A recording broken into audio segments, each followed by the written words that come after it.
আসসালামু আলাইকুম রহমতুল্লাহি বারাকাতু। আশা করি দেশ প্রবাসের ভাইয়েরা ভালো আছেন। সবার প্রতি দোয়া ও ভালোবাসা শুভকামনা।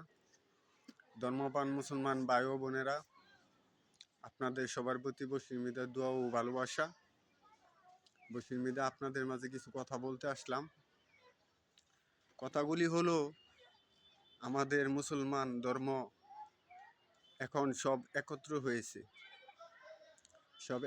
হয়েছে এবং 8টি দেশ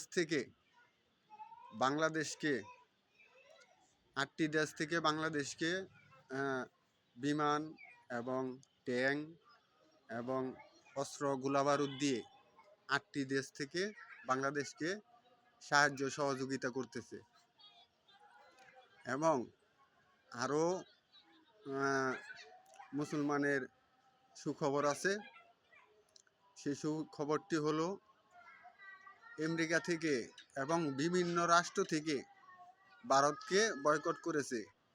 ভারতের লোক সব ভারত পাঠিয়ে দিচ্ছে। অন্যান্য যত রাষ্ট্রে ভারতের লোক আছে সব লোকদেরকে তারা ভারতে পাঠিয়ে দিচ্ছে। ভারতের লোকের সাথে তারা নাকি ব্যবসা বাণিজ্য করবে না। এই বলে আমি বিদায় নিলাম। আসসালামু আলাইকুম রহমতুল্লাহি ওয়া বারাকাতুহু।